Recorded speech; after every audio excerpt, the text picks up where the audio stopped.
Assalamualaikum warahmatullahi wabarakatuh. Selamat pagi teman-teman semuanya. Ya, gimana kabarnya pada saat semua? Ya, alhamdulillah semoga kita hari ini, besok dan selanjutnya pada sehat ya. Amin amin ya rabbal alamin.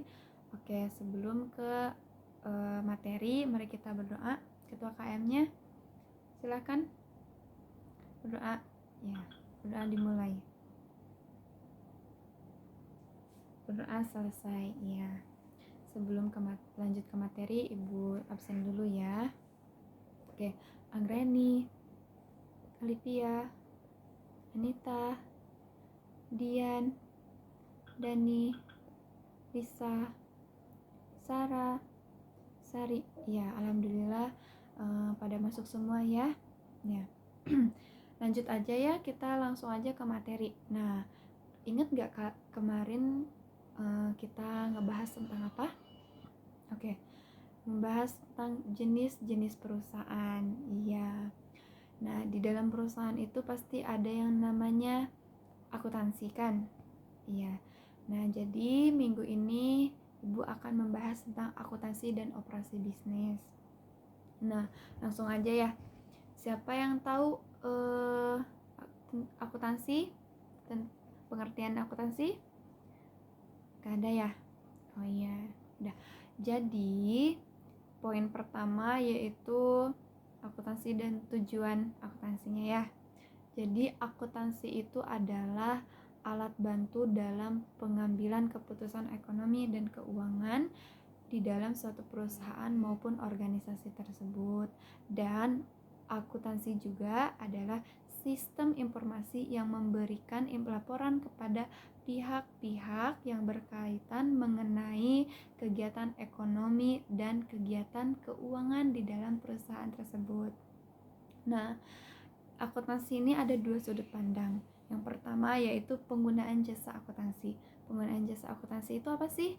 Yaitu sebagai penyedia informasi, yaitu untuk melaksanakan kegiatan secara efisien dan mengevaluasi kegiatan suatu entitas transaksi yang bersifat keuangan. Nah, yang kedua adalah dari sudut pandang proses kegiatan akuntansi, yaitu proses kegiatan pencatatan, penggolongan, peringkasan, pelaporan, dan penganalisaan data keuangan di suatu perusahaan itu. Nah, akuntansi itu sangatlah penting kan bagi perusahaan atau suatu organisasi tersebut ya, dalam kegiatan-kegiatannya kan di dalam perusahaannya ya. Nah, lanjut ke kegunaan informasi akuntansi ya. Nah, kegunaannya yaitu untuk membuat perencanaan yang efektif sekaligus mengadakan pengawasan serta pengambilan keputusan ekonomi yang telah disepakati oleh semua para manajemen yang ada di dalam perusahaan itu maupun di organisasi itu ya. Yang kedua adalah pertanggungjawaban dari manajemen, para manajemen. Nah, kepada siapa? Kepada investor, kreditor, ataupun kepada pemerintahan dan sebagainya. Oleh siapa sih yang bertanggung jawab? Ya oleh manajemennya itu, dari manajemen perusahaannya itu sendiri ya. Nah, dan kenapa sih kalau harus ada pertanggungjawaban? Karena kalau misalkan tidak ada pertanggungjawaban, kalau misalkan perusahaan itu rugi, terus turun, pasti itu harus ada tanggung jawabnya kan. Kalau enggak misalkan ada salah pencatatan, nah di situ kan pasti ada pengevaluasian untuk kedepannya kan ya.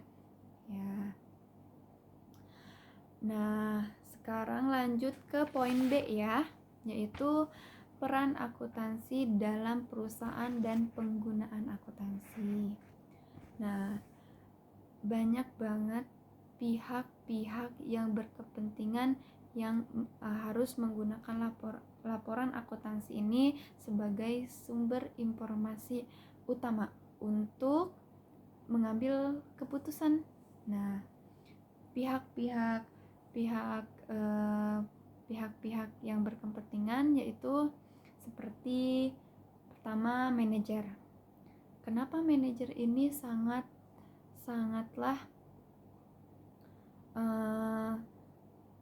memerlukan informasi akuntansi? Ya, karena akuntansi itu untuk menyusun perencanaan perusahaan dan mengevaluasi perusahaan itu untuk masa depan perusahaan itu karena pasti perusahaan itu kan pengen maju, ya kan?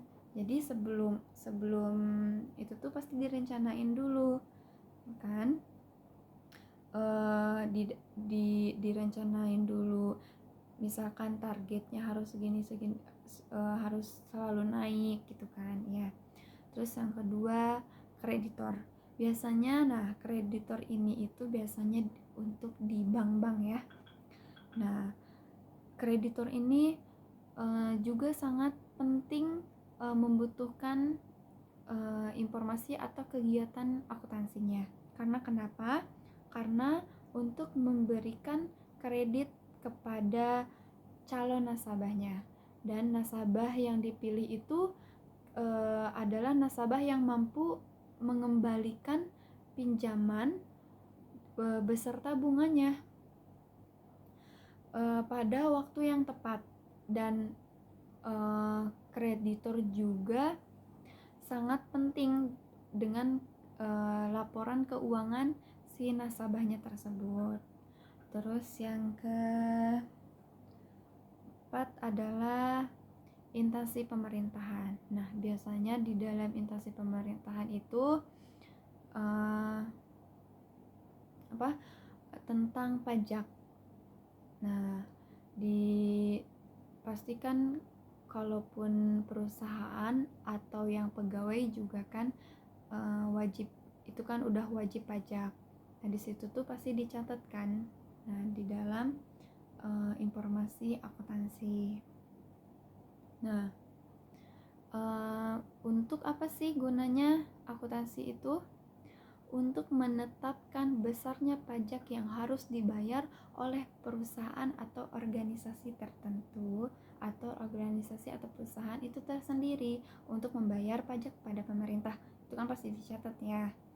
Terus yang kelima adalah organisasi nirlaba.